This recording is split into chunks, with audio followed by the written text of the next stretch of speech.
بسم اللہ الرحمن الرحیم۔ الحمدللہ وکفی والصلاة والسلام علی من لا نبی بعدہ، اما بعد۔ معزز ناظرین، امید ہے کہ آپ تمام احباب اللہ تعالیٰ کے فضل و کرم سے خیر و عافیت سے ہوں گے۔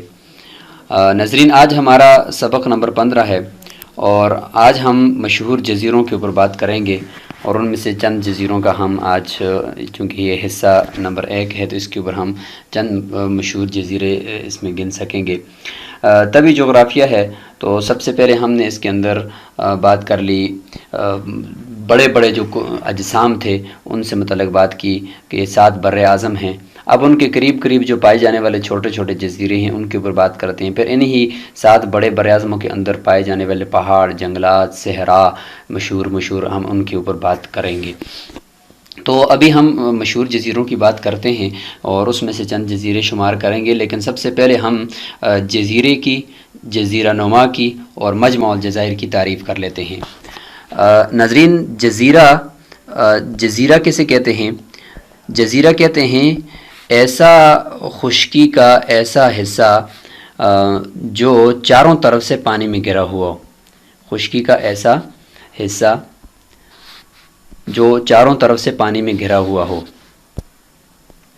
تو یہ بیچ سمندر کے کچھ چھوٹے چھوٹے خشکی کے ٹکڑے ہیں جن کے چاروں طرف سمندر ہوتا ہے، پانی ہوتا ہے، تو اس کو ہم جزیرہ کہتے ہیں۔ ناظرین، اگر ایک طرف پانی ہو، 3 طرف مثال کے طور پر اگر پانی ہو اور ایک طرف خشکی ہو تو اس کو ہم جزیرہ نہیں کہیں گے، کیونکہ وہ جزیرہ نہیں ہے بلکہ جزیرہ نما ہے، جزیرہ کی طرح کا ہے کہ ایک طرف تو اس کے پانی ہے لیکن یا 3 طرف پانی ہے، 2 طرف پانی ہے لیکن 2 سائڈ جو ہے وہ خشک ہیں، تو اس کو ہم کہیں گے کہ یہ جزیرہ نما ہے۔ یہ جو ہمارا سعودی عرب ہے تو یہ جزیرہ نما ہے، یعنی سب سے بڑا جزیرہ نما یہ سعودی عربیہ ہے۔ اس میں چاروں طرف پانی نہیں ہے بلکہ شمال کی طرف اس میں خشکی ہے، اور وہاں پہ عراق اور شام کے علاقے ہیں تو اس طرف سے یہ پانی نہیں ہے، باقی تینوں طرف میں اس کے پانی ہے، تو یہ جزیرہ نما ہے۔ اسی طریقے سے اس کے بعد جو ہے وہ جزیرہ نما اناطولیہ، جو سابق ایشیائی کوچک اور موجودہ جو اس کو ہم ترکی کہتے ہیں اور ترک باشندے اس کو اناضول بھی کہتے ہیں، تو یہ 2 ہیں۔ ایک ہے سعودی عرب، یہ سب سے بڑا جزیرہ نما ہے، اور دوسرا ترکی، قدیم اس کو اناطولیہ کہا جاتا ہے۔ اور اگر کسی ایک جگہ پہ بہت سارے جزیرے اکٹھے جمع ہو جائیں، چھوٹے چھوٹے جزائر، تو اس کو ہم کہتے ہیں مجمع الجزائر، ہم اس کو کہہ دیتے ہیں کہ یہ مجمع الجزائر ہے، یعنی جزائر کا منبع ہے، جزائر یہاں پہ سارے اکٹھے جمع ہیں، تو ہم اس کا نام رکھتے ہیں مجمع الجزائر۔ اور مشہور جو مجمع الجزائر ہیں ان میں سے یہ جزائر انڈمان یعنی کالا پانی مالدیپ کے اندر جو جزائر ہیں وہ مشہور ہیں، اور بھی بہت سارے انشاءاللہ آگے آئیں گے، ہم پڑھتے رہیں گے۔ تو جزائر انڈمان ہم اس کا فی الحال ایک مثال کے طور پر اس کو بیان کرتے ہیں۔ اب اس کے بعد ہم جزیرے کی کچھ اقسام کر لیتے ہیں۔ بنیادی طور پر جزیرے کی 2 قسمیں ہیں۔ پہلی قسم بری جزائر ہے اور دوسری قسم بحری جزائر ہے۔ تو جزیرے کی 2 قسمیں یہاں پہ ہم کر دیتے ہیں، بری جزائر اور بحری جزائر۔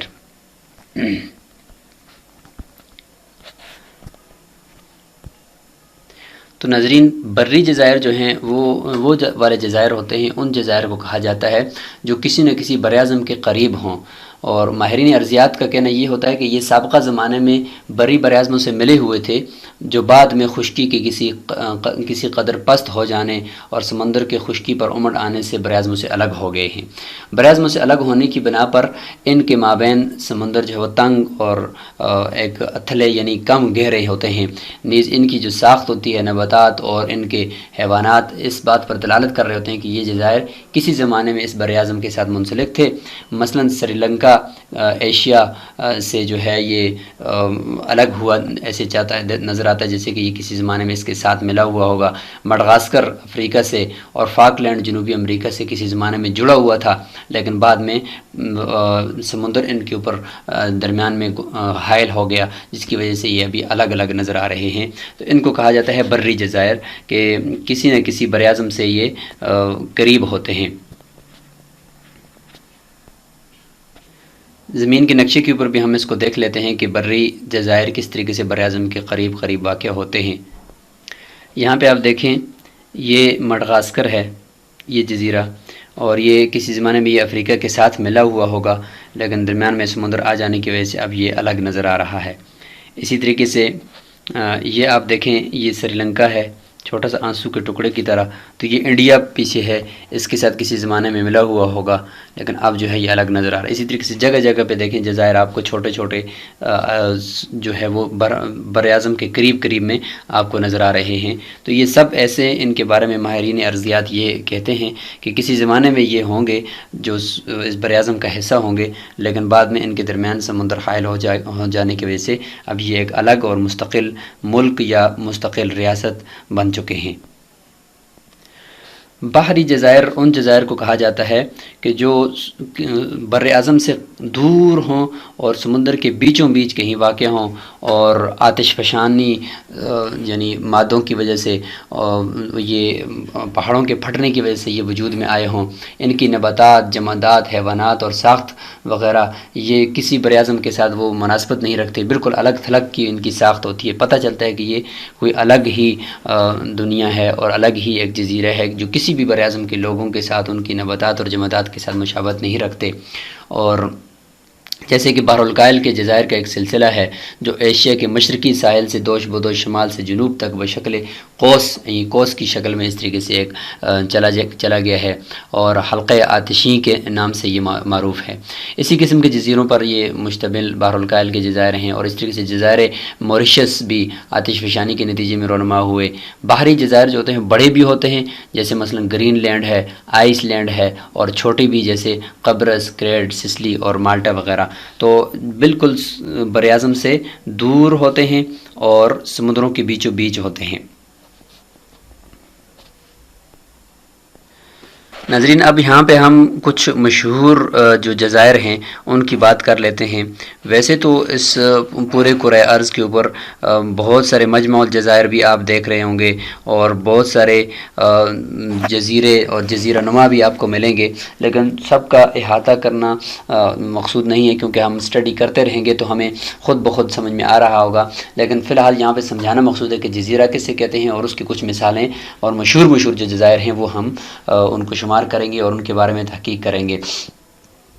اور اس میں بحر الکاہل کے اندر کچھ مشہور جزائر ہیں، اور اسی طریقے سے بحر اوقیانوس کی کچھ جزائر ہیں۔ تو ہم بحر یعنی سمندروں کے اندر جو مشہور سمندر ہیں، تو ان میں سے جتنے بھی جزائر ہیں تو ہر ایک سمندر کے الگ الگ جزائر ہم یہاں پہ شمار کرتے ہیں۔ تو سب سے پہلے ہم بحر الکاہل کے جزائر کو شمار کرتے ہیں۔ تو بحر الکاہل کے جو جزائر ہیں ان میں سے مشہور، ویسے تو بحر الکاہل کا جو سمندر ہے وہ بہت ہی بڑا اور وسیع و عریض سمندر ہے جو مشرق سے مغرب تک پھیلا ہوا ہے، تو اس کے اندر بہت سارے جزائر ہیں، لیکن فی الحال مشہور جو جزائر ہیں ان میں سے ہم کچھ جزائر کا یہاں پہ تذکرہ کرتے ہیں۔ تو سب سے پہلے ہم جزیرہ ہوائی اس کا تذکرہ کرتے ہیں۔ یہ بھی چھوٹے چھوٹے جزائر پر مشتمل ایک ریاست ہے، اور یہ امریکہ متحدہ جو امریکہ کی جو 50ویں ریاست ہے وہ شمار ہوتی ہے، اور امریکہ کی دیگر ریاستوں سے یہ دور ہے، بالکل بحر الکاہل کے وسط میں یہ واقع ہے، اور جزائر کی یہ کڑی جو ہے وہ آتش فشانوں کے نتیجے میں وجود میں آئی، جن میں سے صرف ایک معاونہ آج تک متحرک ہے۔ جزیرے کے حقیقی باشندے جو ہیں وہ پولینیشیائی تھے، لیکن غیر ملکیوں مثلا یورپیوں نے اور امریکی قبضہ گیروں نے کی مسلسل آمد یہاں پر بھی ہوئی اس جزیرے کے اندر، تو اس جزیرے کے اندر آنے کی وجہ سے اب جو مقامی آبادی ہے وہ بالکل نہ ہونے کے برابر ہے، اور زیادہ تر اس جزیرے کے اندر جو ہے وہ سیاحت ہی سے وابستہ ہیں لوگ، اور پورا تقریباً 1/3 لوگوں کا جو ہے وہ ان کا تعلق سیاحت کے ساتھ ہے، سیاحت کے شعبے کے ساتھ ہے، اور ان کا کاروبار بھی اسی سے منسلک ہے۔ جب امریکہ نے شکست دی تھی جاپان پہ، جو جنگ عظیم دوم میں ایک تاریخی حملہ کیا تھا اور ایٹم بم برسائے تھے، تو اس وقت کے بعد چونکہ جاپان نے ہتھیار ڈال دیے تھے اور آج تک وہاں 40,000 امریکی فوجی براجمان ہیں، جبکہ جاپان کو اپنے ملک میں اپنی مستقل فوج رکھنے کی اجازت نہیں ہے۔ تو یہ حملہ اور یہ جنگ عظیم دوم یہاں پہ بیان کرنے کا مقصد یہ ہے کہ پرل ہاربر کے نام سے ایک بندرگاہ ہے، اور وہ بھی اسی ہی جزیرہ ہوائی کے مشہور جو ایک بندرگاہ ہے وہ بھی اسی جزیرے کے اندر واقع ہے۔ تو چونکہ اس پر امریکہ نے تاریخی حملہ کیا تھا تو اسی مناسبت سے ہم نے یہاں پر اس کا بھی ذکر کر دیا۔ تو پرل ہاربر بندرگاہ یہ اسی ہوائی کے اندر ہی واقع ہے۔ اب یہ زمینی نقشے کے اوپر آپ بالکل بائیں سائڈ میں یہ جو بحر الکاہل ہے، اس یہ سارا بحر الکاہل ادھر سے بھی ہے، اور چونکہ یہ زمین پیچھے سے کھول کر آپ کو دکھائی گیا ہے یہ نقشہ، تو یہ بھی سارا بحر الکاہل ہے جو پیچھے سے ملا ہوا ہے۔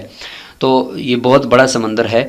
اس کے اندر اگر آپ دیکھیں تو یہاں پہ آپ کو یہ چھوٹا سا کچھ نقطے نظر آ رہے ہیں، تو یہ کچھ چھوٹے سے جزائر ہیں، اور یہ ہوائی جزائر ان کو کہا جاتا ہے، اور ہوائی اس کا نام ہے۔ تو ابھی ہم اس کو زوم کر کے بھی آپ کو دکھاتے ہیں۔ یہ آپ دیکھ سکتے ہیں کہ یہاں پہ بالکل سمندروں کے بیچوں بیچ یہ جزائر کی ایک کڑی سی ہے، اور آتش فشاں پہاڑوں کے پھٹنے کی وجہ سے یہ وجود میں آئی ہے، اور اب باقاعدہ اب یہاں پہ یہ ایک ریاست شمار ہوتی ہے، اور یہ امریکہ کی ایک 50ویں ریاست شمار ہوتی ہے، اور یہ چھوٹے چھوٹے جزائر پر یہ ٹکڑوں میں سمندر کے بیچوں بیچ میں یہ موجود ہے۔ یہاں پہ آپ دیکھیں تو یہ بحر الکاہل کا پورا سمندر آپ کو دکھایا ہے۔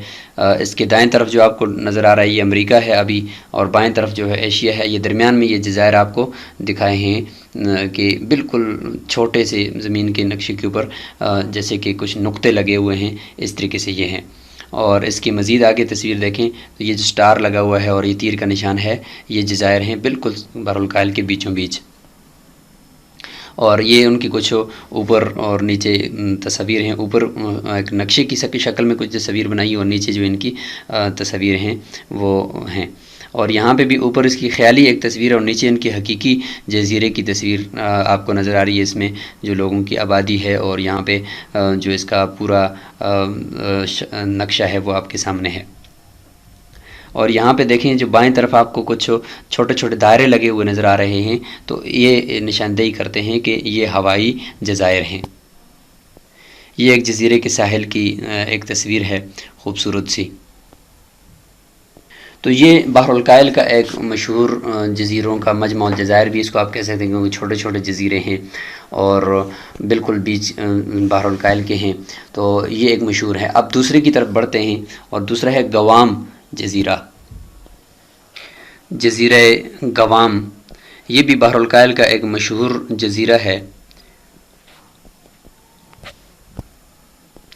یہ بحر الکاہل کے مغرب میں یہ واقع ہے جزیرہ گوام، اور اس کا رقبہ تقریباً 541.3 مربع کلومیٹر ہے، اور اس کے مغربی ساحل پر خلیج انجن کے کنارے اس کا دارالحکومت آگانٹنا اسے کہتے ہیں، جبکہ معروف آگانا کے نام سے ہے، اور یہ بحر الکاہل کے مغربی کنارے میں ہے۔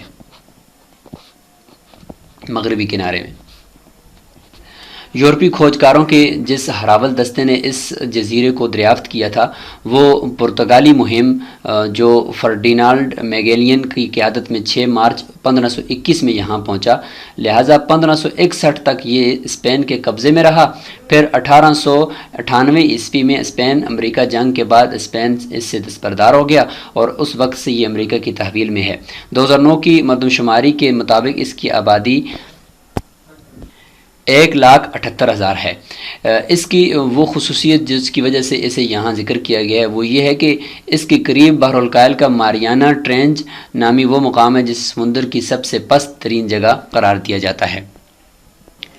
تو چونکہ یہ بھی بحر الکاہل ہے، اور پیچھے سے بحر الکاہل کا یہ کچھ حصہ یہ آ گیا ہے، تو یہ بحر الکاہل کے بالکل بیچوں بیچ یہاں پر یہ جزیرہ ہے، جزیرہ گوام ہے، اور یہ چونکہ مغربی کنارہ ہے، اگر آپ اس زمین کے اس ٹکڑے کو یہاں سے پیچھے سے ملائیں گے تو یہ بحر الکاہل کا یہ حصہ مغرب کی طرف چلا جائے گا۔ یہ زمین کو آپ کو جو ہے انہوں نے پیچھے سے کاٹ کر یہ نقشہ آپ کو دکھایا گیا ہے، تو یہاں پر یہ جزیرہ گوام واقع ہے۔